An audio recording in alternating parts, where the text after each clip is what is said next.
못 부르는 찬양도 일단 러시아에서는 저희가 은혜 속에서 러시아 사람들이 또 찬양을 좋아합니다. 그래서 많이 불렀던 곡이고, 그래서 우리 영화도 또 러시아 말 잘하니까 같이 부르자고 그랬는데 어땠는지 모르겠습니다. 러시아는 제가 볼 때 굉장히 강대국입니다. 강대국이고 이 사람들이 굉장히 뛰어난 민족인데 사회주의에 70년 동안 이게 사회주의 억압을 받다 보니까 이들이 모든 행동이 수동적이에요. 능동적으로 하지 않게 항상 일도 무슨 능률이 아니라 그 시간만 때우면 되는 거니까 그 시간만 딱 되면은 그냥 하던 일도 그냥 그 자리에 놓고 퇴근합니다. 그러니까 일의 능률은 안 오르고 그래서 이제 아마 사회주의가 계속 퇴보된 것 같아요. 그런 상황에서 이 사람들이 이제 보면은 과학도 사실상 막 달나라에 막 우주선 다 보내고 사실 달나라도 미국보다 먼저 갔습니다. 거기 보면 아시는지 모르겠는데 유리 가가린이라는 사람이 인류 최초로 달에 착륙한 사람이에요. 발을 때린 사람인데 그만큼 과학이 발달이 됐으면서도 처음에 그 나라에서 치약을 못 만드는 나라. 그래서 유럽에서 사다가 쓰는 그런 나라고 탱크니 모든 전쟁 무기는 굉장히 잘 만드는데 생필품을 만들지 못해요. 그래서 굉장히 빈곤하게 살면서도 그냥 그렇게 살아왔던 사람들인데 너무 통제가 많고 그렇게 돼 있어서 이렇게 어떻게 사느냐 그랬더니 그분 러시아 사람이 얘기하는 게 우리는 세상 사람이 다 그렇게 사는 줄 알았대. 왜냐하면 모든 게 다 막혀 있으니까. 근데 나중에 이제 이게 열려지고 세상 사람 보니까 자기네들이 그렇게 살았다는 걸 아주 깨닫게 된 거예요. 그래서 이제 그 사람들이 이제 지금 이제 조금씩 변화되어 가고 있고 그 전까지는 그들이 모든 게 권력이 파는 사람이 권력이었어요. 기차표 파는데 여기 가면 기차표 파는 사람이 권력이고 줄 세워놓고 이렇게 하는 거고 그 다음에 또 지하철표 파는 사람도 권력이고 식품점에서 물건 돈 받고 파는 사람이 권력이었는데 그러니까 의사도 그냥 주는 봉급으로 살고 그러니까 굉장히 어려웠는데 그래서 옛날에 러시아가 처음 무너지고 나서 소련이 무너지고 나서 그 모스크바 국립대학 교수가 막 택시 저녁에 운전한다 그러는데 택시 운전하는 건 아니고 자기가 가지고 있는 차를 유지를 못하니까 밤에 가다가 이제 길 맞으면 손 들면은 태워서 얼마씩 돈 받고 그걸로 차량 유지하고 이렇게 해서 그게 이제 와전돼서 그렇게 소문이 났던 겁니다. 그런데 그 러시아 사람들이 이 사회주의에 오래 있다 보니까 그러니까 남한테 절대 신경을 안 씁니다. 신경 쓰면 자기한테 불이익이 돌아오기 때문에 그 옛날에 5.5 감시제가 그 사람들 사이에 있어서 나중에는 북한도 그렇게 배웠는데 한 아파트에 스탈린 시대에 아파트에 방이 4개면은 굉장히 이제 고급 아파트 같아 보이는데 그 4개에 4가구가 삽니다. 방 하나씩 차지하고. 그리고 화장실에도 다 따로 쓰고 부엌도 같이 쓰면서 냉장고를 따로 써서 냉장고를 열쇠를 잠궈 놓고 쓰고 화장실 불도 각자가 또 불이 있고 이렇게 살았는데 그것은 이제 사는데 그것도 있지만은 서로 감시하기 위해서 그렇습니다. 그래서 만약에 국가를 비판하다가 밤에 그냥 들려와서 다 잡혀 들어갔는데 분명히 옆방이니까 다 들리잖아요. 다 들리는데도 아침에 그 집 안 보이는데 다른 사람들이 그거 어떻게 된 거예요? 그러면 모른다고 합니다. 왜냐하면 거기에 대해서 얘기하면 자기가 또 불이익을 당하니까. 이게 되다 보니까 러시아 교회가 어렵기도 한데 부흥이 되지 않는 게 전도를 안 하는 겁니다. 목사님도 전도를 안 해요. 왜냐하면 사회주의부터 겪어온 것이 남한테 귀찮게 하지 않고 남한테 귀찮게 받는 걸 싫어합니다. 그러다 보니까 교회가 전도는 안 되고 맨날 그 인원이 이렇게 지내다 보니까 그 사이에서 문제가 생기잖아요. 문제가 생기면은 교회가 뛰쳐나가고 교인이 없어지면 교회가 없어지고 이런 상태로 되더라고요. 그래서 제가 처음에 러시아 가서 그렇게 여기는 전도 훈련이 필요하고 전도를 좀 해야 된다. 그 문제 하나고 그 다음에 제가 또 한 가지 더 느낀 거는 러시아가 갑자기 붕괴가 되고 이러면서 경제가 굉장히 어려워졌어요. 그러다 보니까 가정이 붕괴가 된 겁니다. 막 이혼을 했는데도 나가서 살 데가 없으니까 같이 사는 거예요. 가난한 아파트에 같이 사는데 이혼은 해 있는 상태죠. 그리고 약간 보면은 남자들이 좀 무책임합니다. 러시아는 여자들이 굉장히 생활력이 강하고 그리고 보면은 의사들도 보면 전부 다 여자들이 의사예요. 공부도 열심히 하고 이렇게 당하는데, 남자들은 그냥 좀 빌빌빌 대고 그래요. 그러다가 책임감이 없으니까 그냥 살다가 힘들면은 슬그머니 없어져 버립니다. 없어져 버리면은 여자가 난 아이들을 데리고 키우다가 또 남자 만나면 또 결혼을 해가지고 애를 낳는데, 그 남자도 또 슬그머니 없어지면은 또 결혼을 하고 그러는데, 그래서 옛날에 러시아에서는 기본이 3번을 결혼한다 그랬어요. 3번을 결혼하는데 아이들이, 아버지가 다른 아이들이, 그러다 보니까 처음부터 가정이라는 게 안 되는 거죠. 그 사람들한테는. 그러니까 이 상처가 굉장히 심합니다. 그래서 엄마가 그렇게 살고 할머니가 그렇게 살아가지고, 나는 저렇게 살지 말아야지 하면서 또 똑같은 가정을 살아가는 거죠. 똑같이 또 금방 만나서 이혼하고 또 다시 이렇게 전치를 받는데, 그래서 제가 보니까 그분들이 이제 전도돼서 교회를 다니는데 교회에서 이제 크리스찬은 됐지만은 그 근본이 안 바뀌어져 있으니까, 상처가 있으니까 그것이 나중에 막 교회 생활하면서 서로 부딪히면은 뛰쳐나갑니다. 뛰쳐나가면은 우리나라처럼 교회가 많으면은 여기 나오면 저기 교회 가면 되는데, 교회가 별로 없으니까 다른 데 못 가니까 그냥 교회를 맴돌다가는 나중에 완전히 교회를 떠나버립니다. 그래서 저분들한테 내적 치유가 필요하구나. 그 2가지를 놓고 이제 정말 기도했는데, 거기서 이제 전도 세미나도 저희가 3번이나 했습니다. 이제 한국에 이제 전도라는 걸 불러서 했는데, 그분들이 처음에는 우리 그런 거 다 한다 그러더니, 실질적으로 이제 1박 2일, 2박 3일 이제 훈련을 받다 보니까 그런 거구나. 이제 그걸 알게 됐다는 거예요. 그리고 나서 그분들이 이제 거리 전도도 그 사람들이 나갑니다. 그 사람들이 나가야 돼요. 외국인들은 전도를 못 합니다. 우리가 나가서 외국에서 뭐 전도하는 말을 꺼냈다가 바로 잡혀 들어가고 바로 추방됩니다.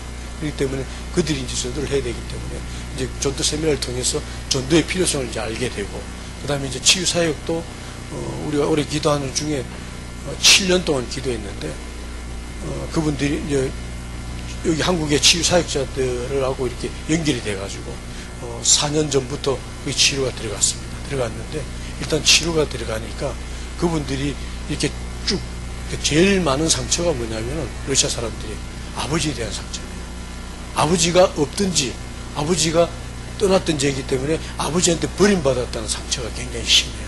그게 이제 근본적으로 되는 건데, 그래서 보니까 이 치유 사회 프로그램 중에서 아버지 치유가 있거든요. 근데 전부 다가 아버지 치유를 받아야 되는 상태예요. 근데 놀라운 거는 70이 되고 이제 80이 다 되는 할머니가 치유 사역 받으러 와가지고 아버지 치유. 그 아버지는 어디서 어떻게 돌아가셨는지도 모르는데, 그것이 계속적으로 상처로 남아있어가지고 그게 딸한테 내려가고 손주한테도 내려가는 거예요. 내려가니까 나중에 그 손주들이, 딸들이 막 이렇게 알코올 중독, 그 다음에 또 마약 중독까지 막 이렇게 되고 그러는데, 근데 그분이 그 치유를 통해서 그 70이 다 된 분이 치료를 받은 거예요. 아버지에 대한 그 상처를 치료를 받고 나니까 그렇게 자유로울 수가 없는 겁니다.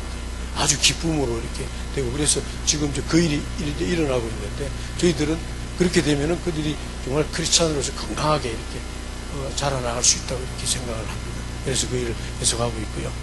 그 다음에 이제 제가 오전에 말씀드린 것처럼 드레스디아스라는 게 3일이라는 뜻입니다. 이게 스페인 말인데, 스페인 영성훈련입니다.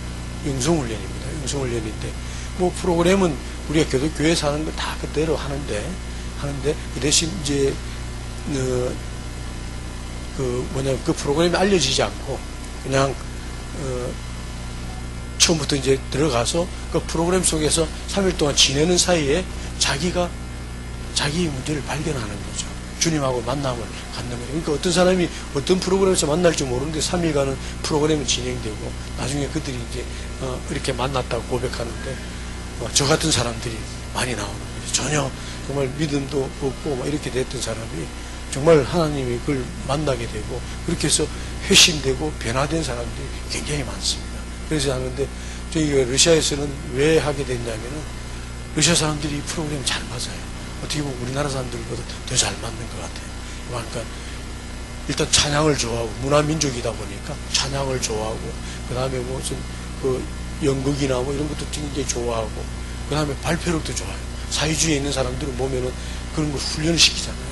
자기 비판하고 훈련돼가지고 무슨 발표하는 거는 거의 교수들 수준으로 안 보고 다 발표합니다.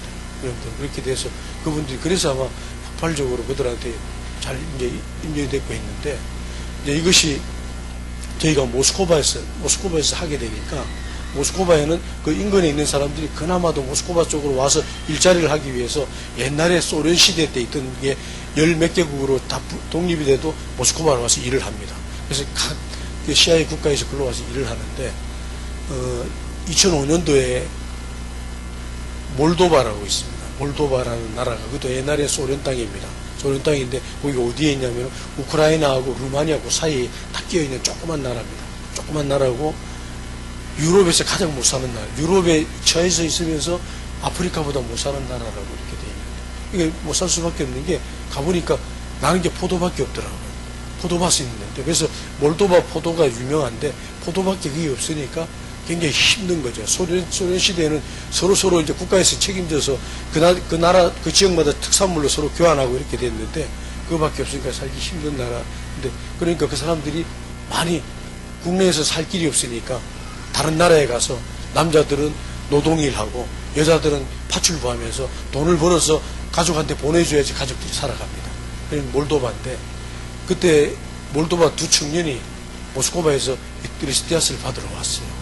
왔는데 이들이 굉장히 큰 은혜를 받고 나서 그 다음에 우리나라에도 이게 있어야 된다고 기도하고 있다는 거예요. 기도하고. 그래서 우리 함께 기도하기 시작했는데, 그때 당시는 몰도바가 비자 받기가 굉장히 힘들었어요. 한국 사람 비자가 안 나와요. 그 나라 관광지가 아니니까 나는 비자가 안 나오고 국가에서 비자를 내주는데 안 나오니까 그렇게 돼 있었는데, 저희가 그래서 기도했습니다. 기도해 7년 만에 그 몰도바의 정권이 바뀐 거예요. 그러니까 몰도바가 쭉 돼가지고도 공산당이 집권을 하고 있다가 민주연합이라는 데가 정권이 바뀌면서 갑자기 풀리기 시작했습니다. 7년 만에 비자가 나오는 거예요. 그래서 비자가 나오자마자 저희가 이제 그 두 청년하고 같이 몰도바를 들어갔습니다. 들어가서 거기에 있는 또 교회를 이렇게 보니까 그게 이제 또 설명을 하고 이러니까 처음에는 잘 못 받아들이다가 나중에는 이제 받아들여가지고 장소도 구하고, 그래서 우리가 바로 시작합시다. 그래서 3월 달에 가서 6월 달에 이제 드레스티아스를 그곳에서 하기로 했습니다. 거리가 한 1,500km 돼요. 모스크바에서 1,500km 되는데 짐들이 굉장히 많습니다. 그래서 짐들을 싣고 버스를 빌려서 가면은 36시간 걸립니다. 버스가. 36시간을 가는데, 그때 한국에서 오신 분들이 몇 분 있었는데, 그 목사님도 한 번 오셨는데, 그 목사님이 나중에 고백하는데 버스에서 뛰어내리려고 그랬대. 너무 힘들어가지고. 근데 정말 힘들더라고요. 그래서 앉아서 먹고, 앉아서 자고 이렇게 가는데 또 그렇게 순탄하지 않습니다. 그 몰도바를 가려고 그러면은 러시아 국경을 넘어서, 우크라이나 국경을 넘어서 몰도바를 들어가야 되는데, 이 국경과 국경 넘는 게 보통 어려운 문제가 아니에요. 국경에서 계속 뭔가를 요구하고 뜯어내거든요. 그래서 우리가 특히 더 기도하는데, 러시아 국경을 통과해서 우크라이나 국경을 들어가는데 거기서 이제 잡힌 거예요. 버스에 지금 이제 한 50명이 타고 짐도 가득 실어가지고 이렇게 세월하고 있는데, 가다가 또 에어컨이 고장이 나가지고 에어컨이 말을 안 듣는 거예요. 그래서 찜통에 6월 달에. 그런데 우크라이나 국경에서 딱 잡아가지고 안 보내주는 거예요. 안 보내주고 운전기사가 갔다 왔는데 1인당 얼마씩 내놓으라고 그렇게 얘기를 한다는 거예요. 1인당. 그래서 우리는 그를 줄 돈도 없고, 줄 돈이 있어도 우리는 못 준다. 그러니까 우리는 그냥 기도합시다. 그리고 이제 차 안에서 우리를 못 내려놓게 합니다.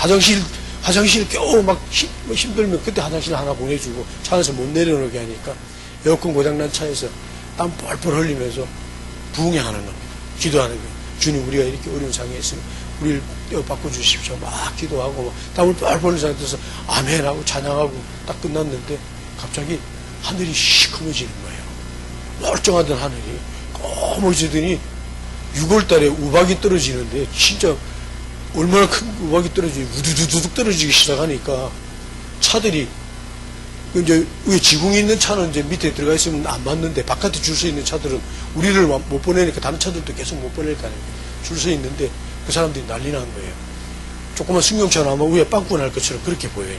막 떨어지니까. 그 사람들이 막 항의해가지고 왜 안 보내주냐, 차 너네가 다 물어낼래. 그러니까 이 사람들이 당황해가지고 그때 막 통과시키는 거예요. 막 그러니까 야 이거는 우리 아니 그 멀쩡하던 하늘이 갑자기 검해지면서 6월달에 우박이 떨어진다는 게 이건 하나님만이 할 수 있는 건데 예 그렇게 해서 그걸 통과해가지고 36시간 가서 그곳에서 프로그램을 했는데 이 사람들이 굉장히 보수적이라가지고 잘 안 받아들이려고 그러다가 나중에 그 참석한 목사님들이 너무 은혜를 받고 나서요. 예? 은혜를 받는데 얼마나 웃기는 거는 몰도바 목사님이에요. 키가 한 190대고 덩치가 이렇게 큰 사람인데 은혜 받아도 안 받은 척 하려고 표정을 계속 관리하면서 이상 쓰고 막 그러다가 마지막에 못 참으니까 딱 서 있는데 그냥 하면서 얼굴 빨개지다 가는데 눈물이요 이렇게 막 쏟아 나오는 것처럼 이렇게 쏟아지더라고요. 그러더니 또 갑자기 탁 감추려고 그러면서 이제 안 받은 이제 자기 자존심 이렇게 하는데 그분들이 굉장히 은혜를 받아가지고 아 우리가 이것을 꼭 해야 된다. 우리인데 정말 필요한 프로그램이다. 그래가지고 그때부터 시작해가지고 몰도바를 이제 매년 1년에 한 번씩 1500km를 가는 거예요. 1500km를 가는데 러시아에서는 저희 도시가 한 5군데 사는데 제일 가까운 도시가 500km입니다. 500km고 그 다음에 이제 제일 먼 거리는 지난번 우리 영화자매도 갔던 울란우데라고 바이칼 호수 옆에 있는 게 모스크바에서 5,600km입니다. 네, 5,600km 기차 타고 4박 5일 가는 거예요. 4박 5일 네, 그런 데를 가는 거예요. 물론 비행기 타고 가면 6시간밖에 안 걸리는데 비행기 타고 갈 경비가 안 되기 때문에 그냥 기차 타고 가는 거예요. 기차 타고 그렇게 가는 데인데 몰도바에는 이제 그 정도 중간 정도 한 1,500km인데 두 번째 이제 가야 되는데 도저히 버스로는 못 가겠는 거예요. 버스로는 너무 힘들어서 안 돼가지고 기차를 타고 가자. 기차는 이제 좀 더 비싼데 그래서 기차를 타고 가자 그랬는데 기차도 36시간이에요. 기차도. 아니 기차인데 왜 36시간이냐 그랬더니 이게 기차가 그냥 직선으로 가지 않고 각 나라를 다 거쳐가지고 이렇게 지나가니까 36시간인 거예요. 그래서 이제 그 기차를 타고 갔는데 이제 그 나라 사람들끼리는 러시아하고 우크라이나 사람들은 비자 없이도 다녀요. 옛날 소련권이기 때문에. 근데 우리는 비자를 받아야 돼요. 비자를 받아가지고 그 비자를 굉장히 힘들게 이제 받았는데 비자를 받았는데 비자 계산을 잘 못한 거예요. 돌아오는 날을 우리가 끝나고 돌아왔으니 그날까지 비자를 받았는데 이 기차가 삥 둘러가면서 아직 몰도바 땅에 12시 전에 못 넘어가는 거예요. 그러니까 비자가 지나버린 거죠. 그러니까 이게 불법 체류가 되는 거예요. 우리는 몰랐는데.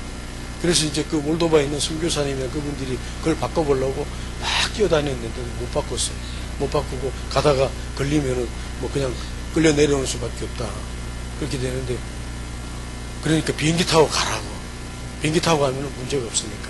근데 물론 그렇게 슬그머니 핑계대고 비행기 타고 올 수도 있었는데 같이 그 러시아 사람들 한 20여 명이 같이 기차 타고 고생하면서 갔는데 우리만 비행기 타고 가는 게 너무 미안해서 그렇게는 안 된다. 그냥 기차 타고 가겠다. 가다가 걸리면은 설마 그 사람들 죽이게 하겠냐. 그리고 이제 3명이 이제 그 기차를 타고 돌아가는 겁니다. 돌아가는데 너무 지쳐가지고 뭐 잡히는 거 이거는 그저 문제고 혼자 저녁부터 먹고 기차 침대 칸인데 침대가 이렇게 양쪽으로 돼 있는데 그래서 들어놓아서 자는 거예요. 자는데 그 이제 기차로 국경 넘을 때 어떻게 넘냐면은 사람들은 그냥 기차 안에 다 있습니다. 있으면은 국경 수비대가 기계를 들고 한 사람씩 들어와가지고 칸에다가 다 검사를 해요. 그 여권 검사하고 비자 검사하고 이렇게 하는데 우리는 그냥 이제 거기에 이제 딱 그게 되면 한 1시간 걸립니다. 그 검사하는 기간. 기차를 세워놓고 1시간 동안 검사하는데 너무 피곤해가지고 잠이 드는 거죠. 그냥 잠들었는데 잠결에 덜커덕 하더니 차가 딱 서는데 아 이제 들어오는구나 하는 게 느껴지더라고요. 근데 그때 눈을 딱 떴는데 갑자기 제 입에서 찬양이 흘러나오는 거예요. 나를 지으신 이도 하나님, 나를 부르신 이도 하나님. 그 찬양이 나오면서 계속 감사하는 거예요. 정말 이렇게 마치게 한 것도 감사하다. 나중에 잡혀서 또 여기서 끌려갈 때라도 감사하다고 이렇게 얘기를 하고 있는데 조금 있으니까 뚜벅뚜벅거리면서 소리가 들리더라고요. 그 사람 검사로 오는 사람들. 그래서 제가 이제 모른 척 자고 아내는 1층에서 자고 제가 2층에 잤는데 아내는 완전히 모르고 그냥 계속 자는 거예요. 계속 자는 거예요. 지쳐서. 그러니까 이제 그 국경수비에다가 조그만 컴퓨터를 가지고 여권을 다 검사합니다. 검사했는데 아내를 이제 깨우는 소리가 들려요. 들리는데 나는 못 들은 척 계속 기다렸더니 아내가 부석부석하면서 이제 패스포드를 줬어요. 그리고 이제 뭐라고 얘기하고 이제 뭐 어떻게 된 거냐 막 이제 얘기 될 거다 그랬는데 아무 얘기가 없어요. 그래서 난 계속 누워서 자는 척 하면서 기다렸지. 뭐라고 얘기할 때. 그러니까 아내는 또 정신없이 여권 주고 그냥 계속 자고 있고. 그 사람이 계속 혼자서 막 이게 뒤지고 하더니 기계가 칙칙칙 하고 나서 아내한테 패스포드를 준 거예요. 안 걸린 거예요. 야, 이거 웬일이냐. 그리고 그 다음에 이제 저를 이제 깨우는데 나도 막 잠결에 잠철하고 패스포드 줬죠. 줬더니 그 사람 또 조금 더 이제 그 옆에 러시아 사람이 와서 탔는데 내가 몰도와 왜 갔냐 그래서 아, 우리 크리스찬 행사를 갔다 그러니까 그러냐 그러고 나서 또 축축축 하면서 또 저 걸 줘요. 야, 이거 너무 기쁘다. 그래가지고 있는데 저보다도 우리 같이 간 러시아 사람들이 20명이 더 걱정이 된 거예요.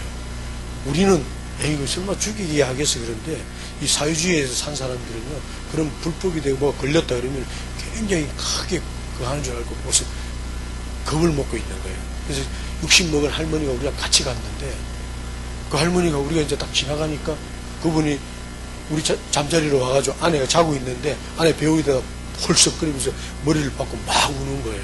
그 아내는 놀래가지고 잠기에 벌떡 깨서 왜 그러냐 그랬더니 너무 감사하다고. 너무 감사하다. 그러면서 자기가 지금까지 잠 안 자고 기도했대요. 그래서 제발 제대로 통과시켜달라고. 그래가지고 이제 그렇게 얘기하고 있는데 그 다음 한국에서 목사님은 3칸 뒤에 이제 한국 목사님이에요. 근데 거기서 이제 문제가 생긴 거예요. 이제 생겨서 이제 통역하는 사람이 가고 근데 이제 우리는 안 갔어요. 가면은 또 우리까지 같이 또 다시 끄집어낼까봐. 그래서 제가 이제 항상 갔는데 가서 이제 막 얘기해서 날짜 지났는데 이거 왜 지금 건너오냐 당신네들 불법 체류다 막 이렇게 얘기를 하니까 그 목사님이 아 우리도 이거 몰랐다. 러시아 목사님인데 우리도 이거 몰랐다. 이렇게 기차가 삥 둘러서 12시 지나서 넘어가는 줄 몰랐다. 그러면서 그러니까 우리가 다음번에는 제대로 올 테니까 이번에 봐달라고 이제 얘기를 하니까 다음부터 이러면은 당신네들 불법이다 이렇게 얘기를 하면서 그분이 얘기하는 게 저쪽에도 2명이 그런 사람이 있더라. 그러니까 알고도 넘어간 거예요. 넘어갔다 거기서 그냥 더 웃기는 게 저쪽에 안 그래도 2명이 그런 게 있던데 그러면서 그 얘기를 하면서 넘어간 거예요. 그러니까 그 러시아 여자 그 성도님 60살 먹은 성도님이 그렇게 막 울면서 자기가 기도했다는 거예요. 하나님 이거 잘 통과하게 되면은 우리가 저 하나님 위해서 우리가 찬양을 하겠다고 그렇게 했다고 그러면서 자꾸 이제 찬양을 해야 된다는 거예요. 기차는 좁은데 야 이게 좁아서 안 되니까 그럼 좀 보자 그랬더니 키예브라고 이제 우크라이나 수도에 기차가 쓰면은 25분간 정차를 하더라고. 기차를 바꾸면서 그때 우리가 내려서 찬양을 하자. 그렇게 해서 이제 그 키예브역에 내렸을 때 우리 다 내려가서 그 플랫폼 거기에서 멋있게 기타 치면서 찬양을 하는 거예요. 막 율동해가면서 하나님을 찬양하는데 야, 이러다가 또 경찰들 와가지고 또 우리 잡아가는 거 아니냐 그랬는데 경찰이 지나가면서요 그냥 쑥 쳐다보고 그냥 지나가는 거예요.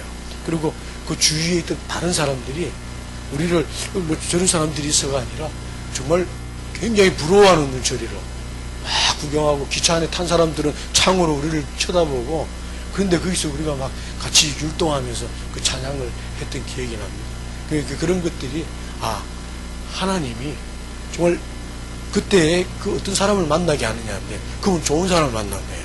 나쁜 사람 만났으면 처음부터 찝어내가지고 끄집어내서 우리를 힘들게 하면서 돈을 요구하고 이랬을 텐데 그거는 우리가 감당을 못하는 거거든요. 근데 좋은 사람을 만나서 어떻게 2사람은 건너가고 거기서 이제 또 한 사람 걸렸는데도 저기도 2사람 더 있다 이렇게 얘기하면서 다음부터 그러지 말라 이제 이렇게까지 이제 통과를 해서 갔다 왔는데 그런 것들이 저희들도 그렇지만은 그 현지인들이 하나님이 살아계시구나 하나님이 역사하는 것을 깨닫고 더 열심으로 섬기고 또 열심으로 교회도 섬기고 이렇게 하는 그런 일들을 같이 이뤄내는 것이었습니다. 그리고 이제 그 5,600km 갈 때는 정말 못 가겠더라고요. 5,600km를 기차로 4박 5일은 그런데 제가 모스크바에 있는 사람을 데리고 가려고 그러니까 이 사람들이 그 기차 요금도 비싸서 못 가는 거예요. 못 가는데 차로 만약에 가면은 차에 이렇게 끼어서 좀 갈 수 있는데, 제 차가 그때 이스타나 9인승짜리가 있었는데 차가 한 15년 돼가지고 그 차를 가져갔다가 5,600km에 제대로 가지를 못할 것 같더라고. 이 차 가지고는 도저히 안 된다. 근데 이 사람들이 가려면 데리고 가야 되는 차가 있어야 되는데, 그래서 그때부터 기도했어요. 하나님, 5,600km 가려면 웬만한 차 아니면 좋은 차를 줘야 되니까 기도를 했는데, 정말로 하나님께서 응답을 하셔가지고요, 스타렉스 새 차를 주셨어요. 새 차를 32,000달러에 사게끔 헌금을 해주셔가지고 새 차를 이제 샀습니다. 사가지고 그러니까 신청을 한 거예요. 그래서 우리가 다른 차까지 해가지고 14명이 5,600km를 가는 거예요. 그러니까 운전자는 계속 번갈아 가면서 차는 멈추지 않고 자지 않고 계속 가는데, 밥 먹을 때하고 화장실 갈 때만 쓰고 계속 차가 가는 거예요. 근데 그것도 정말 힘들었는데, 무엇보다도 힘든 것은 영적인 전쟁이었습니다. 영적인 전쟁인데, 그 다 저희들에게 훈련받아서 같이 사역을 했던 러시아 사람들인데, 저는 아무 문제 없을 줄 알았어요. 그래가지고 제가 오히려 겁이 나더라고요. 저는 이제 지금 선교 중에 심장이 안 좋아가지고 이제 스턴트를 했거든요. 심장이 안 좋은데 지금 거기 갔다가 내가 잘못되지 않을까 이러면서도 좀 걱정하고 있는데, 마침 그 이제 러시아 리더 중에서 하나가 와가지고, 지금 한 사람이 더 가고 싶어 하는데 선교사님 자리를 내주고 선교사님 비행기 타고 가고 그 사람을 태우고 가겠다고 그러더라고. 그래서 나도 못 이기는 체하고, 자리가 그럼 없으면 비행기 타고 가야 되겠네. 그래서 슬그머니 비행기 타고 가려고 그랬는데 하나님께서 막으시는 거예요. 너 지금 이 영적 전쟁하러 가는 건데, 저희들끼리 갔다가 어떻게 될지 리더가 없이 어떻게 가겠냐고. 그래서 그건 안 되겠다. 차라리 그 친구를 기차 타게 하고 내가 타고 가겠다.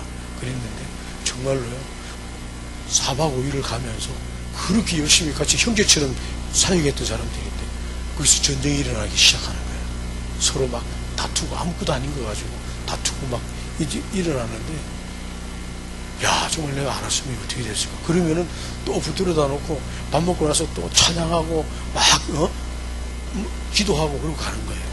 이렇게 가는데 가다가 걸릴 때마다 문제가 생기는 거죠. 한 자매가 뼈마디가 이게 안 좋은 자매가 있었는데, 차 안에서만 너무 오래 가니까 이게 막 발전돼서 막 머리 위까지 올라가가지고 막 못 가겠다고 소리를 막 지르는데, 우리가 놀래가지고 그래서 내려서 들판에 내려서 그 자매를 가운데 놓고 우리 13명이 그 자매를 놓고 기도했습니다. 가서 좀 여기서 오도 가도 못합니다. 그렇다 해서 병원에 있는 것도 아니고 돼서 이 자매를 치유해 주셔야지 우리가 간다고 그랬더니, 기도가 끝나자마자 그 자매가 말짱해졌다는 거예요. 그래서 그 차를 타고 너무 기뻐가지고, 그 14명이 전부 다 기뻐가지고 막 신났습니다. 그래가지고 가는데 갑자기 비가 막 쏟아지는 거예요.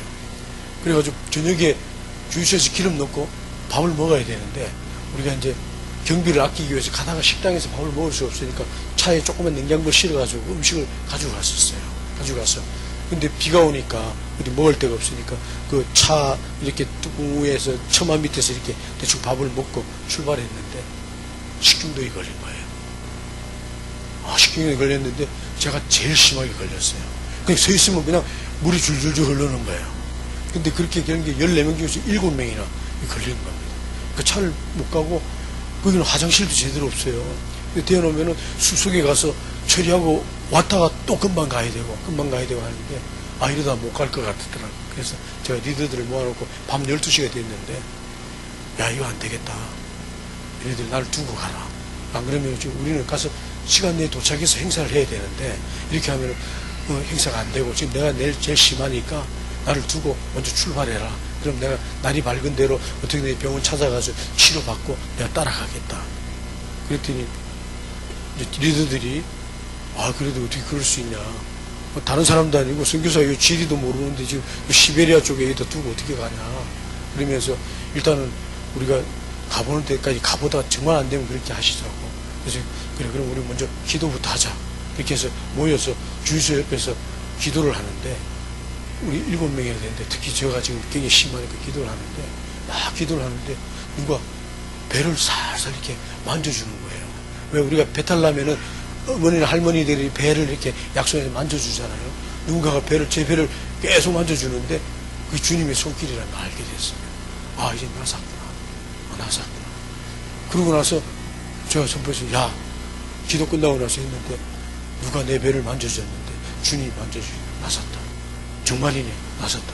이제 가도 된다. 근데 정말 감쪽같이 멎었어요. 감쪽같이 멎었는데 또 음식을 먹어야 되잖아. 그 음식을 먹어야 되는데 좀 두렵더라고. 또 먹었다가 또 그렇게 될까봐. 그런데 다들 그러니까 두려워서 이제 안 먹는 거죠. 안 먹는데 괜찮아. 내가 제일 먼저 먹을게. 그러면서 기도하고 주님 이번에 또 아프면 안 됩니다. 그리고 먹었는데 다들 먹으니 괜찮았어요. 그리고 우리가 제 시간에 도착이 됐어요. 도착이 됐는데 그것이 얼마나 큰 영적 전쟁이었냐면 울란우데라는 곳이 그 우리 조건사님이랑 같이 가는 이게 러시아의 땅이면서도 그 안에 자치공화국입니다.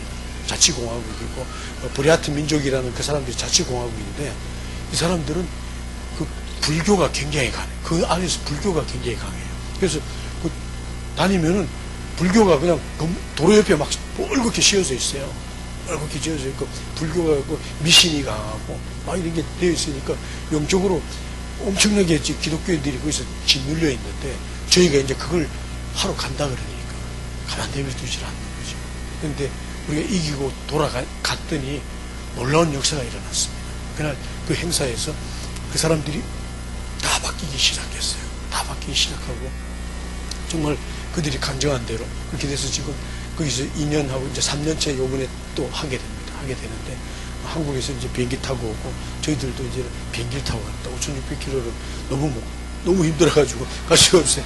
아니 가는데 4박 5일 오는데 4박 5일 3박 4일 행사하면 보름 동안 그냥 그렇게 돼버리기 때문에 근데 그런 과정을 겪으면서 좀 하나님께서 야 이거 할 수 있겠어? 저는 제가 그랬었어요. 난 또 할 수 없다 그랬어요. 그래서 처음에 그쪽을 받아온 사람이 제가 받은 게 아니라 그 지금 러시아 사람인데 한국에서 러시아인들 예배를 해가지고 한국에서 선교하면서 하는 여자 목사님이 있는데 그 목사님이 그 민족의 그 행사가 있으니까 러시아 말로 통역해줄 사람이 필요해서 통역을 갔다 온 거예요. 2박 3일 행사를 갔다 왔는데 그곳에서 그 사람들을 보면서 하나님께서 그런 마음을 주셨대요. 이 사람들에게 TD를 통해서 변화시켜야 된다는 하나님의 마음을 주셨다고 저한테 얘기해서 선교사님 거기 가셔야 됩니다. 우리 가야 됩니다. 그랬는데 제가 깜짝 놀랐죠. 5,600km니까 그렇지만 가야지. 하나님이 가시게 하면 우리가 가야 된다. 그렇지만 하나님이 또 막으시면 우리가 갈 수 없다. 그렇게 하면서 저는 분명히 하나님이 막으실 거라고 생각했거든요. 그렇게 우둔하게 5,600km를 그렇게 가게 안 하실 거라고 그랬는데 그래서 그렇게 얘기하고 러시아로 돌아왔는데 하나님 자꾸 여시는 거예요. 안 되는 길을. 아니 차도 그 고물차가 좀 갈 수 없으니까 안 되는데 갑자기 새 차가 들어오죠. 사람들도 그렇지. 그러면서 그 일들을 자꾸 이렇게 했는데 하나님은 하시길 원하시는구나. 하시길 원하면 우리가 해야지. 그래서 이제 그걸 하게 된 거죠. 했는데 정말 그러니까 그 사람들이 변화돼서 그 다음 때부터는 그 지역에서 난리가 난 거예요. 그러면서 계속적으로 이제 그 일을 위해서 준비하고 이런 것들 보면서 하나님께서 하시려고 그러면은 어떠한 난관과 어떠한 안 된다는 게 있어도 그걸 다 이겨내게 하시고 가게 하시는구나. 그걸 우리가 또다시 깨닫게 됐습니다. 깨닫게 되고 이 행사는 장소가 있어야 됩니다. 한 130에서 150명 정도가 같이 3박 4일 동안 밥을 먹고 잠을 자고 프로그램 행사를 해야 되는데 장소를 구하는 게 굉장히 어려워요. 러시아에서 굉장히 비싸기도 하고 그래서 그래도 이제 그 러시아 침례교에서 하는 그 수양관 같은 게 있어가지고 그 TD를 했는데 저희가 이제 그 TD를 3번 하고 나서 거기서 쫓겨났습니다. 쫓겨난 게 아무리 잘못한 것도 없고 우리가 그냥 얘기를 했는데 한 3년을 같이 하다 보니까 구두로 이렇게 하겠다. 그렇게 그날 잡아놨다 했는데 이 사람들이 더 돈을 받기 위해서 다른 사람하고 더블로 받아놓은 거예요. 더블로 받아놓고 우리께 약하니까 우리 거를 지워버린 거죠. 그런데 우리는 지금 사람들을 다 연락을 해놓고 했는데 너무나 그 충격적이었는데 그 친구들이 그것도 크리스찬인데 그게 침례교 수양관인데 그렇게 행하는 겁니다. 그래서 우리가 다시는 여기 안 오겠다.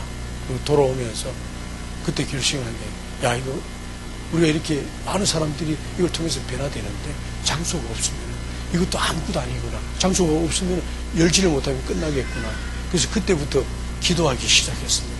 장소를 위해서 기도하고 모스크바를 4개로 쭉 잘라가지고 동서남북을 해서 매일 거기 돌아다니는 거예요. 혹시 그런 장소에 있나, 땅이 있나를 계속 돌아다니는데 그 2년 동안 돌아다녔어요.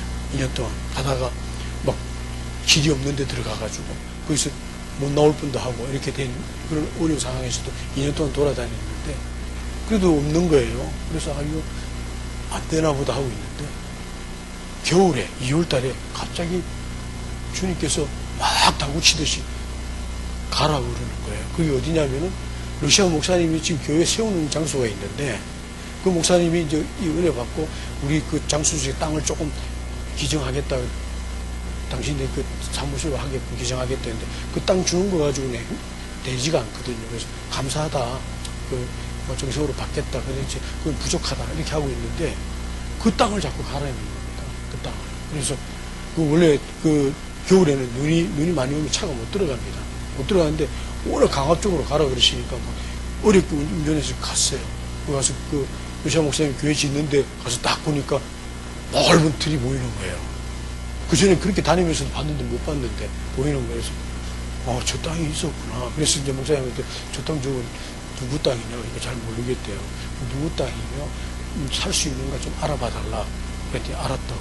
그러고 나서 3일 만에 연락이 왔어요. 그 땅이 국가 땅입니다. 국가 땅이고 옛날에 그 소련에는 그 집단 농장 농사를 짓는데 그 살면서 집단 농장이 있는데 그게 이제 다 없어지면서 그 땅들이 놀고 있는 거죠. 놀고 있는 건데 그 땅을 살 수 있다 그러더라. 살 수 있는데 130소트카 그러니까 130소트카면은 얼마 정도 되냐면 한 3,000평 3,000평 넘게 한 4,000평 되는 거예요. 4,000평 정도까지 살 수 있다는 거예요. 살 수 있다. 근데 그 1억 3천만 원이 있어야 되는데 그거 가지고 도저히 돈이 없으니까 그러면 우리는 그 5천만 원을 지금 이제 그거만 사겠다. 그렇게 얘기를 했어요. 그랬더니 뭐 그렇게도 할 수 있다 그래서 이제 계약을 했습니다. 계약을 하고 아까 이제 제가 오전에 와서 저희 아들이 이제 그 사고를 당했을 때 한국에서 그 소식을 듣고 교회 저희 교단에서 많은 사람들이 이제 그 치료비 하라고 이렇게 헌금을 해주셨는데 그때 다 이제 치료비를 내고 이렇게 하니까 한 10,000불 정도가 남았었어요. 10,000불 정도 남았는데 그 아들이 이제 2년 있다가 대학을 들어가야 되는데 저희는 이제 후원이 약해가지고 애들 교육비가 없는데 이 아들이 목숨하고 바꾼 돈이니까 이걸 대학 등록금으로 우리 하도록 쓰지 않고 이렇게 두자고 이렇게 한 $10,000가 있는데 하나님께서 그거 가지고 계약을 하라고 하시는 거예요. 그래서 제가 혼자 할 수도 없고 그래서 아내하고 애들을 보니까 이러는데 어떻게 해야 되냐고 했더니 그거 먼저 하셔야죠. 그래서 이제 그 $10,000를 가지고 먼저 계약을 하러 갔습니다. 계약을 하고 이제 그걸 했더니 계약이 됐어요. 계약이 됐는데 그 50소트가는 이제 그러니까 50소트가가 하게 되면은 한 1,500평 정도 돼요. 1,500평 정도 되는 건데, 그거를, 목사님 땅 옆에 이렇게 딱 붙여가지고 같이 주면은, 우리가 같이 공동으로 쓰면은 되겠다 이래서, 이렇게 주세요. 그랬더니, 그 사람들이 콧방귀 끼우면서 그렇게 못 준다는 거예요. 처음 시작할 때부터 이렇게 잘라서 이렇게 줘야 된대. 그래서 그렇게 자르면 어떻게 되니까 길처럼 이렇게 길게 길처럼 되는 거예요. 건물을 못 짓는 거지. 그리고 이렇게 하면 안 되겠다. 그렇게밖에 할 수 없다. 그래서 할 수 없이 이제 더 한 1,000평을 더 해가지고 2,500평을 하니까 조금 이제 건물을 지을 게 나오더라고요. 그래서 이제 2,500평을 이제 계약을 했어요. 계약을 하고 이제 모구마로 한국에 가야 되는데 한국에 2,500평에 논이니까 굉장히 쌌었습니다. 그때 당시에 $80,000였거든요. $80,000인데 $10,000를 이제 계약금 걸고 $70,000를 구하러 이제 한국에 모금하러 오는 거예요. 그래서 이제 러시아 팀 멤버들이 이렇게 쫙 이제 기도에 앉아 있는데, 야, 이제 우리가 센터를 지을 땅을 샀다. 그랬더니 러시아 사람들이 막 우라 하면서 함성을 지르면서 좋아하더라고요. 그래서 그 계약을 했다 그랬더니 돈은 준비됐냐 그러길래, 아니 돈은 없다. 하나님 주실 거다. 그랬더니 갑자기 사람들이 갑자기 얼굴이 확 달라지더니, 러시아에는 외상이라는 게 없었거든요. 그때는 집을 사고 차를 사도 다 크레딧이 없었어요. 현찰로 주고받는 거예요. 그래서 차도 맨 땅에다 다 세워놓으면은 그 차 가서 또 우리가 물건 고르듯이 거기서 현찰 주고 차를 사는 그런 세대였는데, 그냥 돈이 없는데 계약해놓고 하나님 준다 그러니 그 사람들이 고개는 아멘 하면서 고개는 이렇게 흔드는 거예요. 그러면서 내가 그것 때문에 간다고 기도해달라고 이렇게 해서 한국을 갔습니다. 한국을 갔는데 정말 많이 돌아다녔어요. 아는 교회 아는 목사님을 많이 돌아다니는데 다들 얘기하는 게 그거예요. 땅만 사면 뭐 하나 짓는 게 더 힘든데. 그러면서 아무도 도와주지 않는 거예요. 이제 21일 계약하고 이제 비행기표 끊어서 왔는데 이게 일주일이 남았는데 이게 안 되는 겁니다. 정말 별의별 것 다 갔는데 안 되는데 그때는 상심하게 되더라고. 포기하게 되더라고. 아, 안 되는구나. 안 주시나 보다. 포기하자. 그리고 마지막에 이제 또 제가 이제 힘들면 올라가는 이제 오살리 기도원에 가서 이제 기도를 하는데 그날 토요일인데 토요일 되면은 기도원이 다 파장이잖아요. 다 남은 사람 조금 남아있는데 그 사람들 지하에 모아놓고 거기에 이제 관리 목사님이 이제 그 시간 돼서 이제 기도회를 하는데 거기 앉아있는데 아무것도 귀에 안 들어오는 거예요. 안 들어오는데 그분 목사님이 오늘 말씀 제목은 내 짐을 지라 그러면서 그걸 얘기를 하는데 안 들어오고 막 신경질만 나는 거예요. 그래서 변기집에 나왔어요. 그리고 이제 기도방에서 기도해도 안 되는 거예요. 그래서 포기하고 집에 왔습니다. 집에 와서 그 다음날 주일날 어느 교회에서 러시아에 이제 청년들이 와서 봉사하면서 오겠다고 해가지고 그들한테 좀 와서 러시아에 대해서 좀 얘기를 해주고 그들한테 힘을 주면 올 수 있겠다 해서 그 교회를 가기로 했습니다. 집이 일산인데 일산에서 이제 아침에 이제 일어나서 이제 가는데 그때 저희 부모님들이 두 분 계셨어요. 두 분만 딸랑 사시는데 어느 날 아들이 와가지고 뭐 땅을 사야 된다고 막 아침 새벽에 나가서 밤 늦게서 얼굴도 못 보는데 보니까 얼굴 보니까 된 것 같지는 않고 근데 그날도 아침에 막 나가려고 그러니까 밥 먹고 가라고. 밥 먹을 시간 없다니까 우유라도 먹고 가라고. 그래서 할 수 없이 붙들려서 우유를 딱 먹는데 눈물이 픽 나더라고요. 내가 저분들 팽개쳐 놓고 러시아에 왔는데 러시아에 와서 이거 하려고 그러는데 이거 아무도 이렇게 안 해주는 나 이거 어떡하냐. 돌아오자. 그냥 부모들 고생시키지 말고 돌아와야 되겠다. 그래서 눈물 흘리고 나와서 이제 빌려준 차 가지고 이제 그걸 가는 거예요. 가는데 자유로가 어디 서는 데도 없잖아요. 쭉 차 타고 가는데 갑자기 뒤에서 내 짐을 지라고 소리가 들리는 겁니다. 그래서 깜짝 놀래가지고 뒤를 돌아보면 뒤에 분명히 나 혼자 타고 있는데 그래도 운전하면서 들으면 아무도 없는데 이게 무슨 소리냐. 또 가는데 또 내 짐을 지라고 소리 지르는 거예요. 그래서 놀래가지고 또 쳐다보는데 아무도 없는데 또 가는데 세 번째 소리가 딱 지는데 그때는 뒤로 안 돌아보고 안 질랍니다. 제가 그랬어요. 안 질랍니다. 나 못 집니다. 그런데 막 그때부터 눈물이 쏟아지는데 차는 운전해서 가야 되는데 막 펑펑 우는 거야. 엉엉 소리 내면서 우는 거예요. 그러니까 다른 사람이 이제 지나가다 봤으면 저 미친 사람이라 했을 거예요. 근데 막 그렇게 막 그동안에 막 복받쳤던 것이 막 소리 내서 이제 울면서 엉엉 울면서 져라. 못 집니다. 져라. 못 집니다. 그러면서 40분간을 운전하고 간 거예요. 갔는데 그러고 나니까 조금 마음이 가라앉더라고요. 그런데도 또 계속 지라고 그러시는 거예요. 그래서 그때는 그래 할 수 없죠. 그래도 저라 그러면 지겠습니다. 그랬더니 그때부터 소리가 안 들리는 겁니다. 다시 지겠다고 그러니까. 그러고 나서 그 교회 가서 이제 그 청년들 앞에서 선교 보고를 하고 이렇게 해서 이제 여러분들이 섬길 곳은 이런 곳이다. 그래서 와 화이팅 하고 이제 이렇게 왔습니다. 그리고 이제 저를 또 후원하는 교회에서 한 군데서 오후에 행사 있는데 밥 먹으러 오라 그러는 거예요.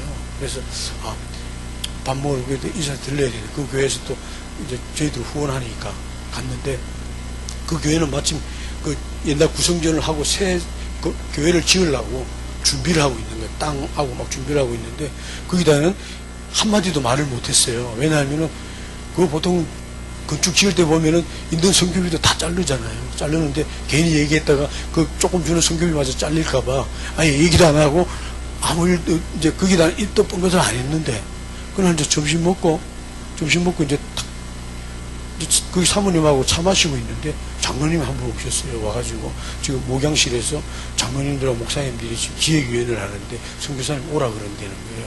그래서 왜 날 오라 그러지? 갔더니 다 모여 계시는 거예요. 장로님이 8분하고 이제 계시는데 목사님이 그 선교센터 부지에 대해서 좀 설명을 해라고 그렇게 얘기를 하시는 거예요. 그래서 깜짝 놀래가지고 이제 그 있는 사정을 얘기를 했죠. 얘기했는데 지금 안 되겠어요. 알았다고. 다시 또 나가 계시라고. 그래서 다시 나와서 차를 마시고 있는데 조금 있으니까 또 장로님 또 오셨어요. 와가지고 또 오라고. 그래서 이제 갔는데 그때 이제 그 장로님하고 목사님이 우리가 선교사님도 아시지만 우리가 지금 건축하려고 지금 은행 빚을 얻어서 건축하려고 그러는데 선교사님 그래도 우리가 먼저 선교부터 해야 되지 않냐.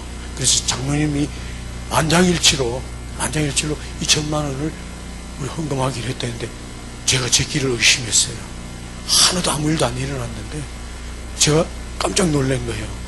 그래도 하나님 계속 내 짐을 지라 그래서 안 진다고 계속 버틴기다가 마지막에 진다고 그러니까 그때 하나님이 역사를 하시는데 그 교회에서 전혀 생각지도 못한 데서 저 막 눈물을 글쓰면서 정말 감사하다 그랬어요. 내가 지금 포기하고 내일 모레 비행기 타고 돌아가려고 그랬는데 정말 감사합니다. 그러고 나서 그날 저녁에 모스크바에도 전화를 했어요.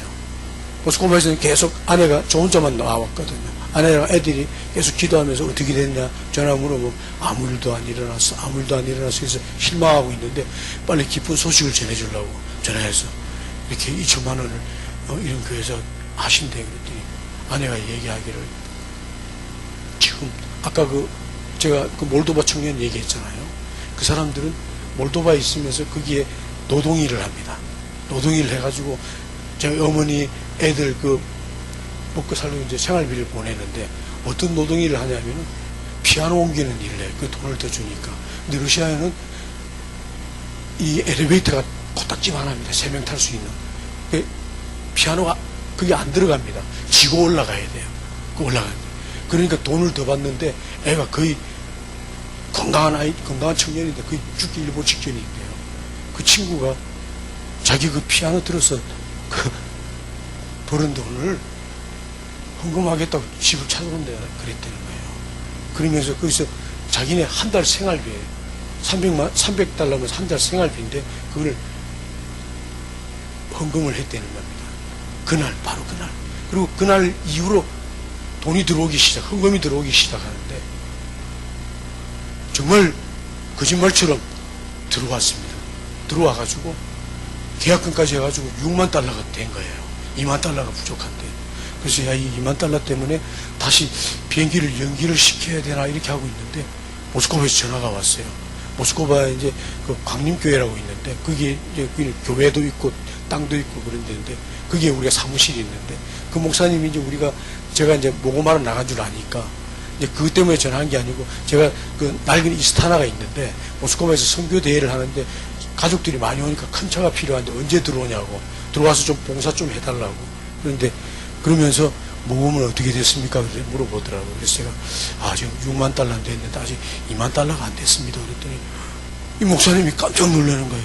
요즘같이 어려운데 어떻게 6만 달러나 헌금이 되냐고 대단하다고 그러면서 나머지도 다 될 줄 믿습니다. 그런데 만약에 안 되면은 그 교회에서 지금 미니버스를 살라고 모금해놓은 돈이 2만 달러가 있다는 거예요. 그러니까 그걸 먼저 빌려서 잔금을 치르고 나중에 모금해서 주면 어떨까요? 그런데 제가 할렐루야 그랬어요. 너무 기뻐가지고 그리고 비행기 타고 돌아왔습니다. 돌아왔는데 돌아오니까 모스크바가 난리가 났습니다. 저희가 땅 산 곳이 갑자기 택지 개발지로 지정이 된 거예요. 그래가지고 그 농토가 막 이제 은행에서 그 땅을 사가지고 막 빌라로 분양을 하는 거예요. 그러니까 사람들이 개인이 막 땅을 많이 사니까 우리가 잔금을 치르고 해야 되는데 밀려가지고 잔금 내려갔더니 지금 사람들이 너무 밀려가지고 한 달 반 있다가 내야 된다 그러더라고. 그때 하나님께서는 그 2만 달러도 외상으로 남의 돈 빌려서 사기를 원치 않으시는구나. 그래서 자연스럽게 한 달 반이 밀려졌잖아요.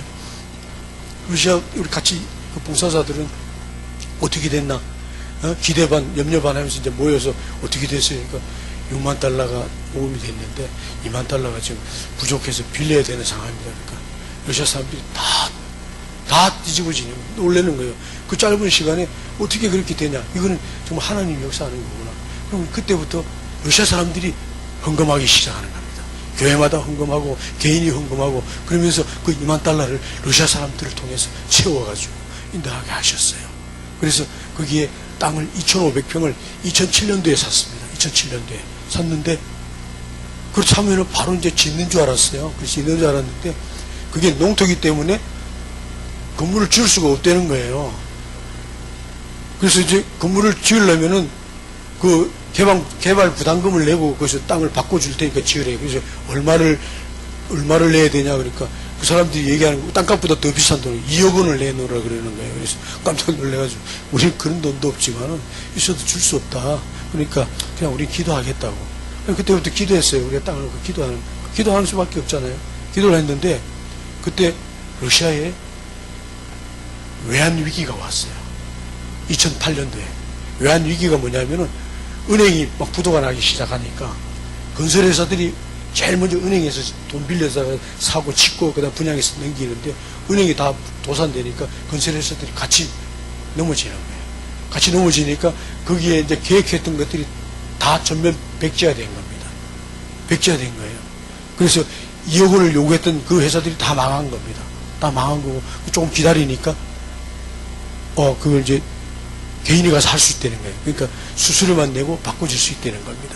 그래서 우리가 10년 만에, 그러니까, 그런데 그때는 이제 또 돈이 그래도 꽤 됐는데 차츰차츰 낮아져가지고 나중에는 $10,000에 그걸 그 2,500평을 농지에서 택지로 바꾼 겁니다.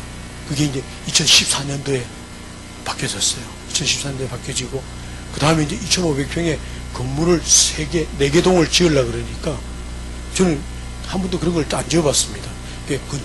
건축, 설계하는데 얼마나 드나 그랬더니 설계하는데도 2,3천만 원이 든다 그러더라고. 그래서 그걸 못해가지고 기다리고 있다가 그 러시아에, 그러는 사이에 또 어떤 일이 생겼냐면은 러시아가요, 갑자기 경기가 막 힘들어졌잖아요. 경제가 힘들어졌어요. 이제 러시아가 우크라이나를 침공하는 바람에 서방 국가들이 다 이제 경제 제재에 들어가고 유가가 막 떨어지는 바람에 굉장히 살기 힘들게 되니까 달러가 그전에보다 배로 올랐어요. 저희는 이제 한국에서 이제 달러를 가져가게 되면 그전에는 그 나라 돈으로 10,000루블 밖에 안 되면 그게 20,000루블의 가치가 된 거죠. 그러니까 물가가 달러 때문에 절반이 떨어진 거죠. 그래서 그 설계 비용이 절반으로 떨어진 겁니다. 그렇게 그래서 다시 설계를 하고 지금 이제 시작을 이제 짓고 있는데 그게 이제 워낙 2,500평에 들어가는 공장 큰데 그것을 왜 하나님께서 그 옆에 주위를 다 개발을 시켜가지고요. 우리만 딱 남아있으면은 그 정말 짓기 힘듭니다. 전기 끌어오고, 가스 끌어오고, 이게 수도 끌어오는 게 정말 힘든데, 우리 땅 옆에다가 대단히 빌라 단지가 들어온 거예요. 11개 동의 빌라 단지가. 그래서 그 사람들이 다 끌어왔어. 다 끌어와서 우리는 그냥 따서 쓰기만 하면 돼요. 그렇게 만들어 놓으시더라고요. 그래서 이제 우리가 작년부터 이제 공사 시작을 했습니다. 시작을 했는데, 근데 왜 이렇게, 이건 조금, 기도원처럼 그렇게 들어가야 되는데 왜 이런 데 주시나. 그럼 하나님께 기도했는데, 하나님께서는 기도원 기능처럼 레스트할 수도 있지만 그게 아니라 교회를 살리는, 교회를 돕는 그런 컨퍼런스나 이런 일들을 해가지고 교회를 자꾸 교회 사람들을 훈련시켜서 보내야 된다는 거예요. 그걸 하기 위해서는 교통이 좋은 데 있어야지 수석에서 누가 거기 들어와서 하게 되냐. 그래서 그 주위를 개발을 시키는 거예요. 버스 정류장이 들어서고 옆에 쇼핑센터가 들어서고 막 이러면서 바꾸시는데 우리가 계속 이것 때문에 우리 못하겠어요. 저것 때문에 못하겠어요. 그러면 그걸 또 싹 바꾸는 거예요. 이래도 못하냐? 또 하나 바꿔놓고 이래도 못하냐?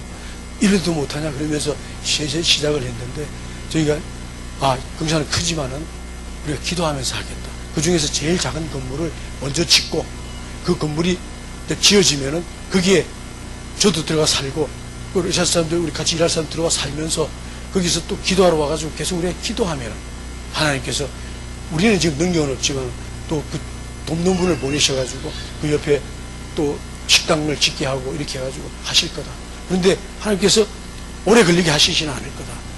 그래서 지금 저희가 이제 2월 말에 이제 제가 들어가면은 3월 말에 다시 공사가 시작이 됩니다. 시작이 되고 저는 그 땅이 분명히 하나님께서 러시아의 교회를 세우기 위해서 한 거기 때문에 저는 분명히 하나님께서 귀한 분들을 보내셔서 지으리라고 저는 믿습니다. 그래서 제가 우리 은혜빛 교회 성도님께 부탁드리고 싶은 거는 기도해 주십시오. 기도해 주시면은 하나님께서는 정말 있는 사람들을 붙이셔가지고 그것을 짓게 하시고 또 그 지은 장소에서 많은 크리스찬들이 정말 그 땅을 주시면서 하나님께서는 마태복음 28장 11장 28절 말씀 수고하고 무거운 짐진 자들아 다 내게로 오라 내가 너희를 쉬게 하리라 그 말씀을 주셨어요. 그 땅을 계약할 때 그 그곳은 수고하고 무거운 짐진 자들이 다 와서 쉬게 하는 곳이 될 것이고, 힘을 얻고 다시 나가는 곳이 될 것이고, 또 새롭게 결단하고 가는 곳이 될 것이고, 또 그 러시아권 그 땅에 전초지, 선교 전초지 기지로서 여러 나라를 갈 때 그곳에 잠시 쉬어가면서 또 새 힘으로 다시 나아가는 그런 장소가 될 것을 분명히 말씀하셨고, 저희를 믿고 기도하고 있습니다. 그러니까 여러분 기도해 주시고, 다음번에 제가 왔을 때는 하나님께 이렇게 역사하셔서 이렇게 지어졌습니다 하고 저 얘기하고, 여러분들 러시아에 오십시오 하고 제가 강구할 수 있게 여러분 기도 많이 부탁드리겠습니다. 네, 감사합니다.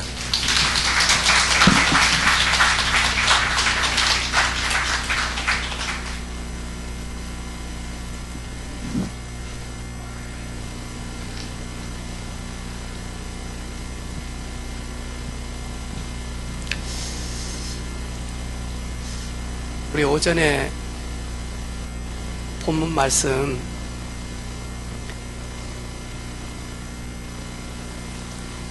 사람이 마음으로 자기 길을 계획할지라도 그의 걸음을 인도하시는 이는 여호와시니라. 일을 행하는 여호와, 그것을 지어 성취하는 여호와, 그 여호와께서 다시 예레미야에게 말씀하시며 너는 내게 부르짖으라. 내가 네게 응답하고 네가 알지 못하는 크고 은밀한 일, 놀라운 일을 네게 보이리라.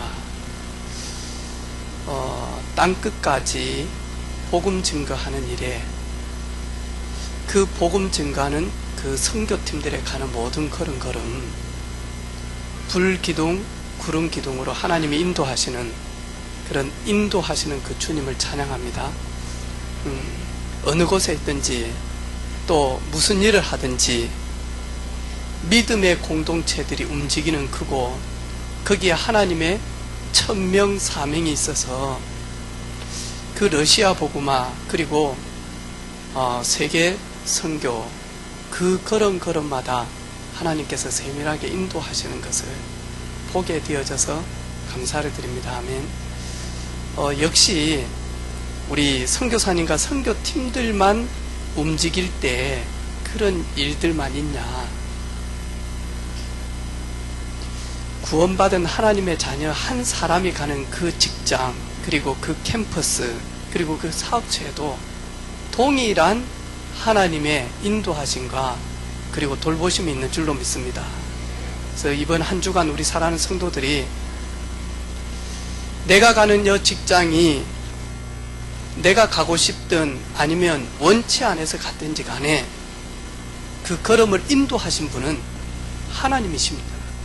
하나님의 절대 주권을 딱 가지고 저와 여러분 움직이는 그런 시간 되어지기를 주님의 이름으로 축복합니다. 몇 년 전부터 밀양에 절간이 2배 이상 허가를 내줘가지고 밀양에 2배 이상 이렇게 절이 많아진 겁니다. 그렇게 이야기를 하시더라고요. 목사님, 요즘에 밀양이 완전히 우상이 막 몰려 들어와서, 처음 만났을 때 저한테 권사님이 그런 이야기를 하시더라고요. 진짜 기도해 주십시오 하면서 그래가지고 우리 당연히 밀양에 오래 계신 저 어르신 한 분 오늘 오셨는데 완전히 절맨이 돼요. 방금 이야기하면서 우리 할머니는 노인대학에 절맨이다고, 절맨. 그래가지고 복음을 전하니까 싫어, 내한테는 그런 말 하지마, 하지마. 그런데 이제는 예수님을 영접하고 나도 좀 태워가면 안 되겠냐. 추수감사주일 때 이제 전도해서 모시고 이렇게 갔는데, 그 다음부터는 어르신이 나 좀 태워가지고 가자, 교회. 그래가지고 지금은 밀양에서 할머니 할아버지들한테 예수님 말하는 전도 대장 됐답니다. 네.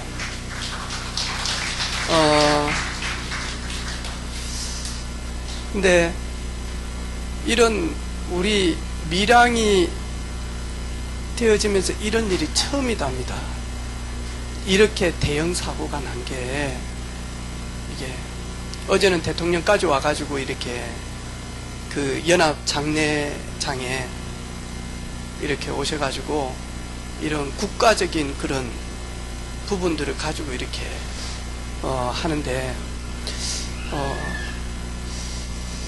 우리가 그 믿는 자들이, 특별히 우리 전도자들이, 증인들이 사건 사고를 볼 때마다 하나님의 위급한 계획이 보여야 됩니다. 그래서 우리 창원 터널에 내려오면서 우리 사고 난 이런 부분들 있죠. 이런 부분들을 가지고 창원 복음화를 놓고 기도하고 경남 복음화를 놓고 기도하는 분들에게 하나님 분명하게 하나님의 사인을 주십니다. 그래서 하나님은 사도 바울이 가이사 앞에 설 때까지 그 길을 인도하시는 겁니다. 그래서 진짜 기도하는 분들, 정말로 기도하면서 많이 하니까 진짜 우리 후대들 중에 서밋 나와야 되겠다. 우리 후대들이, 복음 가진 우리 후대들이 세워져서 정치, 경제, 문화, 그리고 미디어, 교육, 이런 서밋들이 나와야지만이, 근데 하나님이 또 세우십니다. 그래서 하나님의 계획들을 이루어 가실 줄로 믿습니다. 여러분, 저도 한 번도 안 가봤습니다. 러시아. 단 이스라엘에 가니까 그 이스라엘에 예수님 탄생하신 그 자리에 보니까 러시아 정교회가 제일 화려하게 되어 있어요. 그러면서 처음에는 그렇게 안 했는데 변질되어져서 복음이 없어지기 시작하고 우상화가 되어지면서, 그러면서 급속도로 사상에 많이 하니까 묶이게 되어지는, 그러면서 러시아 정교회의 이야기를 쭉 이렇게 하더라고요. 이스라엘로 들어가는 마지막 관문이죠. 네. 이 복음이 이스라엘에서 해서 유럽으로 들어와서 이렇게 해서 이제는 이렇게 해서 우리가 이야기하는 뭐 실크로드, 이제 마지막 길이 러시아를 통해서 들어갑니다. 어디로? 이스라엘로 원래 복음이 왔던 데로 들어갑니다. 그러면 땅끝이 되어집니다. 땅끝이. 우리 선교사님들이 저번에 오셔가지고 늘 하는 말이 있잖아요. 선교사님들은 주님 재림의 날짜는 모르지만 얼마만큼 지금 진척이 되어지고 있는지를 누구보다도 빠르게 볼 수 있는, 이 복음의 확산이 어디로 움직여서 어디로 지금 가고 있는지, 성령이 어디로 역사하고 계시는지, 세계 복음화에 거룩하게 쓰임받는 우리 선교사님 걸음이 되기를 바라고, 사역이 되어지기를 바라고, 또 저희 기도하는 우리 가족들이 기도하면서 정말로 하나님의 나라가 러시아에 임하는 그런 복된 시간 되어지기를 주님의 이름으로 축복합니다. 아멘. 같이 한번 기도하도록 하겠습니다. 하나님, 평신도로 파송되어져서 러시아에 있는 하나님이 숨겨놓은 귀한 일꾼들을 세우고, 그리고 정말로 교회들을 섬길 수 있도록 영육간의 강건함을 허락하여 주옵소서. 지금까지 인도하셨던 그 하나님이 믿음대로 역사하여 주시기를 원하고, 말씀대로 세밀하게 하나님이 인도하여 주옵소서. 특별히 선교지에서 이삭처럼 내가 죽어야 되는데, 번제물로 죽어야 되는데, 하나님이 어린 양 메시아 그 놀라운 비밀을 깨닫는 그 이삭처럼 귀한 후대들이 그 선교지에서 그 상처가 예수의 흔적이 되게 하시고, 그리고 평생 부모님의 그 언약의 믿음의 그 비밀을 가지고 정말로 복음운동하는 우리 귀한 자녀들이 되도록, 특별히 하나님 신학을 하고 있는 아들에게 주의 성령의 감동을 허락하사 그 일들을 이루어 가옵소서. 우리 같이 한번 통성으로 기도하도록 하겠습니다. 살아계신 하나님 감사합니다. 만남의 축복을 주시며 이 놀라운 하나님의 은혜를 서로 나눌 수 있는 귀한 은혜를 주신 것 감사합니다. 형편과 사정과 지역은 다르지만, 그리고 사역은 다르지만, 하나님께서 세밀하게 인도하셔서 어느 나라 어느 곳에 있든지 놀라운 복음운동 할 수 있도록, 그리스도의 놀라운 복음의 사랑을 증가할 수 있도록 하나님께서 사용해 주심을 감사합니다. 주님, 오늘 이 시간에 아버지 하나님 말씀대로 아버지 하나님 정말로 하나님께서 인도하시며, 그리고 아버지 하나님 주신 언약대로 성취하실 하나님을 찬양합니다. 아버지 하나님, 선교 현장에서 하나님께서 세밀하게 인도하셔서 선교사님과 사모님과 그리고 모든 동력자들과 함께하는 교회들마다 아버지 하나님 숨겨놓은 일꾼들을 찾아 세우는 은혜의 시간이 되게 하여 주옵소서. 아버지 하나님, 약속하신 대로 아버지 하나님 계획하고 부르짖고 기도할 때마다 하나님께서 돕는 손길들을 보내시며, 아버지 하나님 마음껏 러시아 복음화, 세계 복음화 할 수 있도록 하나님께서 돕는 은혜들을 허락하시며, 귀한 자녀에게 아버지 하나님 은혜 주셔서 선교 현장에서 예수 그리스도의 흔적을 가지게 하심을 감사하며, 하나님이 살리셨으니 하나님의 계획대로 하나님의 일에 거룩하게 쓰임받는 주의 종으로 하나님 세워 주옵소서. 아버지 하나님, 그 흔적이 부끄러움이 아니라 이 흔적이 정말로 예수 그리스도의 죽으심과 부활하심에 증가하는 흔적이 되게 하심을 감사하며, 아버지 하나님께서 영광받아 주옵소서. 감사합니다. 예수님의 이름으로 기도합니다. 내일부터 있는 우리 태학 수련회, 저희 교회에서 이렇게 몇 명 갑니다. 올해는 대학생들이 세워져서 또 든든히 우리 경남에 있는 대학에 전도운동이 일어날 수 있도록, 그리고 오고 가는 걸음 세밀하게 인도하셔서 정말로 은혜 가운데 임하는 우리 대학 선교 수련회가 되어질 수 있도록 우리 한 가지만 놓고 더 기도하고 우리 축도로 우리 마치도록 하겠습니다. 기도하겠습니다. 감사합니다. 주님, 주께서 아버지 하나님 은혜 주셔서 감사합니다. 오늘 말씀대로 우리 사랑하는 모든 대학생들이 그 길을 계획할지라도 하나님께서 대학 현장마다 꼭 필요로 하는 곳에 하나님 인도하여 주시기를 원합니다. 대학 복음화, 그리고 아버지 하나님 대학 복음화를 위한 선교사로 세워지는 수련회가 되게 하시며, 2018년도에 하나님께서 저희 교회 대학부에 아버지 하나님 귀한 일꾼들이 세워지는 시간이 되게 하옵소서.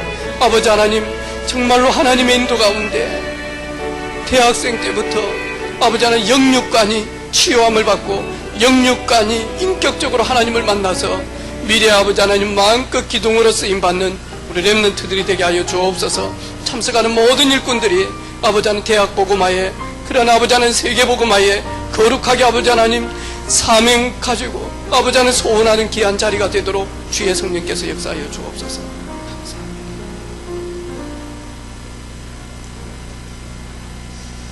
감사합니다. 우리 하나님께 영광의 박수를 올리도록 하겠습니다.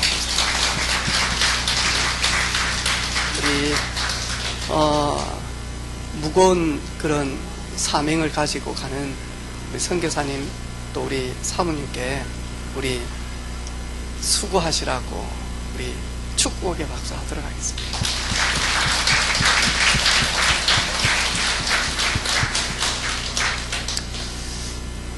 그래서 우리 유목사님들 하시는 말이 있잖아요. 목사들은 직업병에 걸려가지고 동기도 많고, 그런데 평신도들이 복음 깨달으면 현장 변화시킨다. 그리고 정말로 전도하는데 생을 드린다. 우리 교회도 우리 지금은 안 일는지 모르지만 우리 자녀들, 우리 30대 40대 귀한 일꾼들이 현장에서 사회에서 열심히 전도하고 생업 가운데 있다가 정년이 되어지고 그러면 미리 준비하셨다가 우리도 평신도 선교사로 파송받아서 우리가 꼭 필요하는 데 가서 우리 남은 여생을 그 나라 복음화를 위하여 기도해야 되겠다. 이런 준비된 그런 가족들이 많이 세워지기를 바랍니다. 우리 윤정 집사님은 저한테 그러더라. 목사님, 지금이라도 보내주십시오. 지금이라도 보내주시면 혼자라도 의료 선교 가겠습니다. 왜냐하니까 대학 때부터 놓고 기도해야 돼요. 그래서 아마 박준호 집사님 또 걱정하시고 그러는데요. 놀라지 마시고요. 네, 뭐 지금 아유 또 부채질하고 그러는데 당황하지 마시고요. 정년 다 되어지고 나면 하나님이 보내실 겁니다. 그러면 마음껏 복음운동하는, 근데 그런 기도를 담고 있는 우리 젊은 세대들이 있는 게 얼마나 복이 됩니까? 그죠? 아멘. 네. 감사합니다. 특별히 우리 밀양에서 오신 우리 어르신, 절에서 기도하듯이 지금은 다른 기도를 하고 계실 건데, 병원에 입원하지 않고 그 사건 난 그 병원에 입원하지 않고 하나님이 건강하게 생명 주신 것은 밀양을 품고 기도하라고 하나님이 건강과 복음 주신 줄로 믿습니다. 그래서 걸음걸음마다 진짜 기도하는 우리 귀한 어르신 되어지기를 주님의 이름으로 축복하고, 먼 곳에서 이렇게 오셔서 너무 이렇게 축복합니다. 기도하겠습니다. 예수 그리스도의 은혜와 하나님의 놀라우신 사랑하심과 성령님의 감화 감동 교통 충만 축복하심이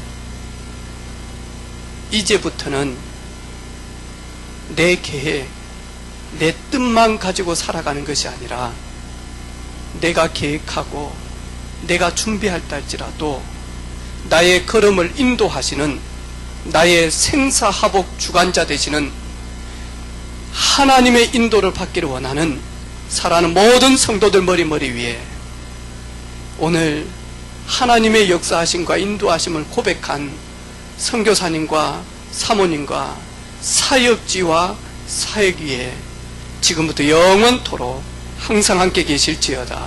아멘.